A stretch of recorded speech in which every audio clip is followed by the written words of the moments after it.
So obviously at the time they Vince McMahon took the title away from as Joey Sal's saying there, Thingamajigger was forced, Bobby Lashley was forced to vacate the title, so you got a really cool shot here of the ECW Championship Day, and you get to see it in its all its glory and stuff. I really like that because it's showing you like the importance of this match. Like it's kind of like reminds you back where they had back at WrestleMania 4, and they had all the different stuff. I really like this as well because it has the sort of the history of former ECW champions where they're talking and looking at Taz, and you can see some highlights throughout his career. I really like this because it shows the importance and the history of the ECW Championship.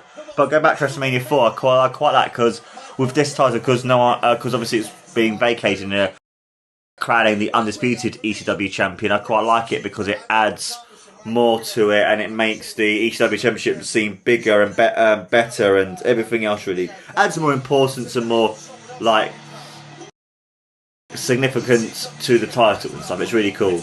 So now first of all, you've got Punk coming out to a really good reaction. And this is when you can definitely tell Punk is looking a lot like what Punk's always known for. And you've got cool shots of the fans doing the straight edge logo and the sign and stuff. It's really cool. You can see all these fans with all their signs and everything else for Punk. It's awesome. And you got like Punk getting a big reaction and stuff, all the fans cheering for him and stuff. It's really cool to see. Because at the time for this match, it originally was going to be Punk versus Benoit, because at the time there was a tournament for the championship. And then because obviously with what happened with Benoit, they had to change it around and then do it where Johhny Nitro was in it instead.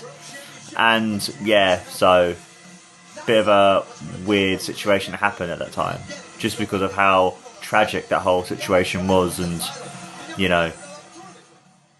But even though that horrible thing happened, and at the time they didn't realise what happened, they just thought, oh, Benoit isn't here, that's really weird, Benoit's usually here all the time.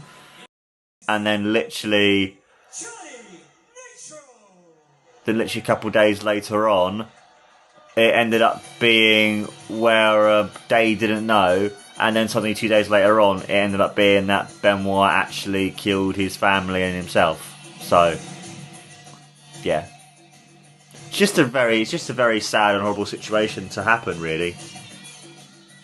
But talking about Benoit, he's one of the people that I want to do one day. That he's one of the wrestlers that if I'm doing it with someone who doesn't know who he is, like let's say for example for a Tony or a guest in the future, might not ever watch wrestling because I want to do more guests in the future, I will do it where basically it's going to happen where I'm going to show you the matches. I'm not going to say anything, but then I'm going to tell them about what happened afterwards to kind of get their gut reaction, because I'd rather at least show the matches and get their opinion first and then say what he did, because it's interesting to see how they change and stuff, because it's one of those things that even though his matches are great, at the same time I sometimes feel myself, even though I'm trying not to as much nowadays, to kind of forget what he did, because what he did was disgusting and I would never forgive him for that. But he was one of my favourites when I was a kid. One of my favourite all-time moments in wrestling ever was when him and Eddie Guerrero hugged WrestleMania 20 and stuff. And it's just, you know, just one of those things really and stuff. So yeah, you got the... So yeah.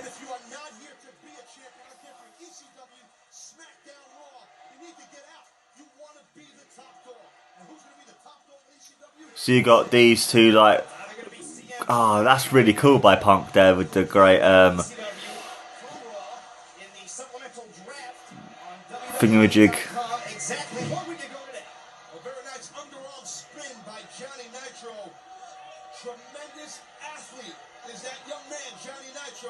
Johhny Nitro's great. Like, that was great stuff by Punk as well, using his sort of like you got the kickboxing background there, and you also had him earlier with the amateur wrestling style as well. That was great too.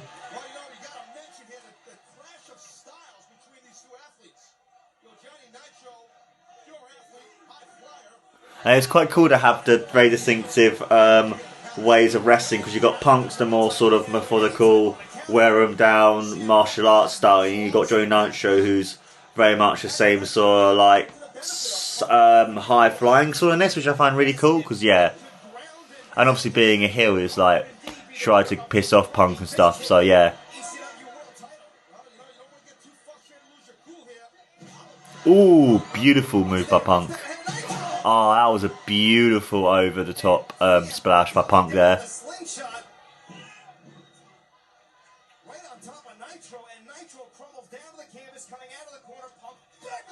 Ooh, beautiful shot there by Punk.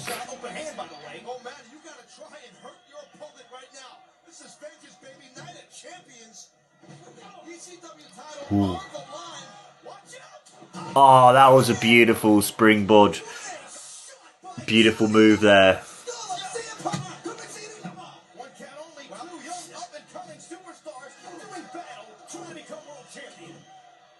This is some great stuff.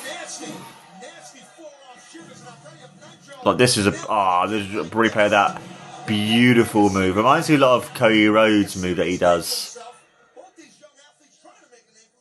Oh, that's an interesting submission move there. That's really cool. It's similar to the Anaconda Vice, but it's different in a way because he isn't kind of like going on top of him. It's more sort of like he punked on the side there. And this is at the time as well. Punk changed a couple months before to the GTS. So he still uses the Anaconda Vice, but he's kind of gone more towards the GTS, which is one of the coolest finishing moves ever. I love that move. It's great. Ooh, beautiful. That was like a rainmaker there by Johhny Nitro.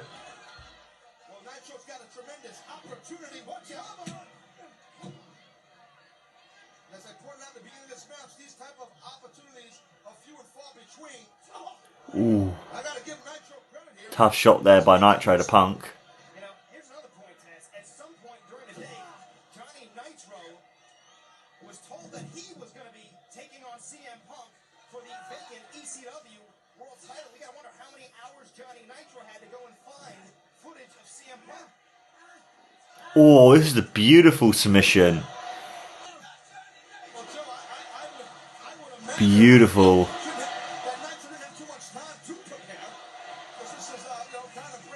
The submission moves that Johhny Nitro is doing on Punk at the moment are like really cool. Just to see his kind of like one of the things I like about these kind of matches is the fact that Johhny Nitro is like changing up his style and stuff to wrestle Punk.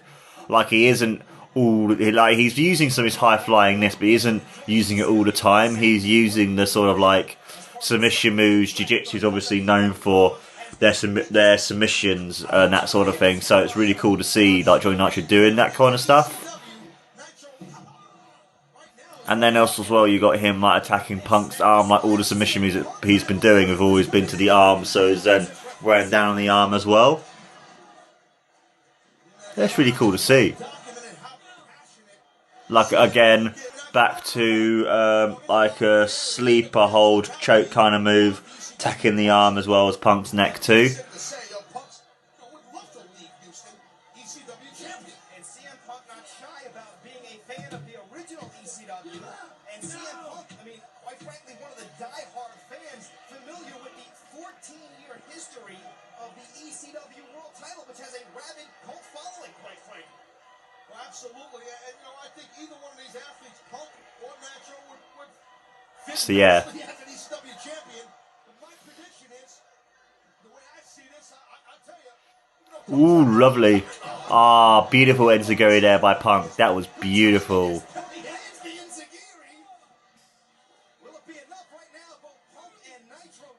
And the thing as well, I love how Punk is such a good seller.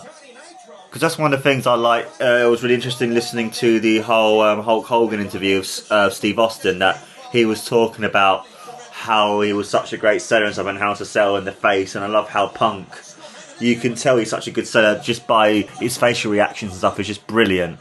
Oh, beautiful spinning kick there. Oh, that was a beautiful kick. And you got some really great strikes as well by Punk at the moment. Because also that's one of the things as well when it comes to facial reactions. Oh, beautiful move. Because basically, even though they're not wrestlers, like comedians are very good as well using their facial reactions. Like two people in particular are great. If you don't know who they are, you probably would know one of them from Mr. Bean and Blackadder Rowan Atkinson. But then the other one, that's good. At least the ref saw it. He was footed on the ropes. But basically you have Rowan Atkinson, who was fantastic, as well as Rick Mail. These two actors are great. Obviously, rest in peace, Rick Mail, you absolute legend. That was a beautiful move by Punk. Felt like a kind of a strange sort of rainmaker there. It was beautiful. It's kind of like, he didn't have the arm, but he had it around his stomach and then just did this sweeping, beautiful. And basically, rest in peace, Rick Mail, but he's someone else as well who's fantastic at using his facial expressions to add more to the scene and stuff. It's, great stuff. Beautiful. Then he had a lower arm there, but didn't really.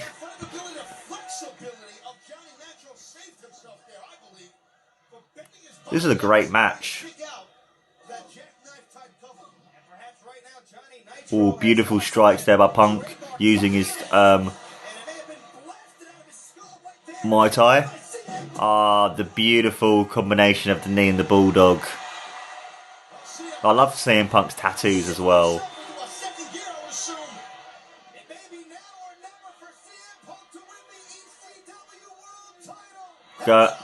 Missed it.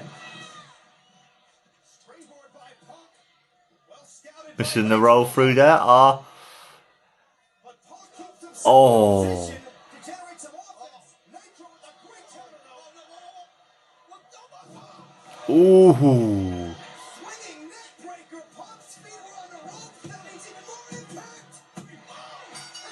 Johhny Nitro wins.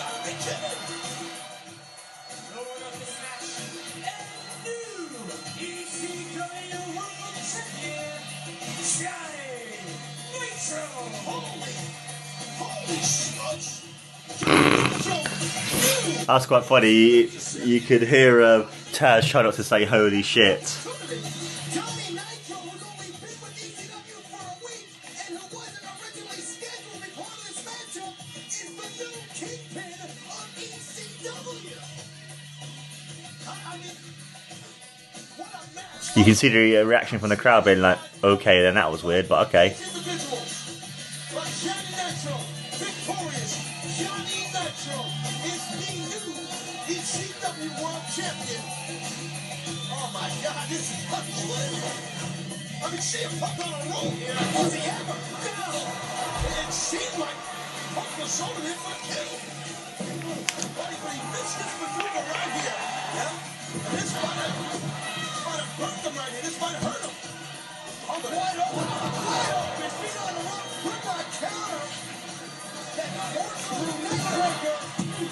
There it is again. The new ECW World Champion is Johhny Nitro. History was made tonight, ladies and gentlemen. We just crowned a new ECW champion. A dream come true for Johhny Nitro. So overall, I'm going to give the match 3 out of 5. The reason I'm going to give this match this score is because it's one of those matches, it's good, but it isn't amazing. But they both wrestlers are able to mesh well together. Like, I love the whole fact that you have Johhny Nitro completely changing the style of what he does and being more sort of methodical and more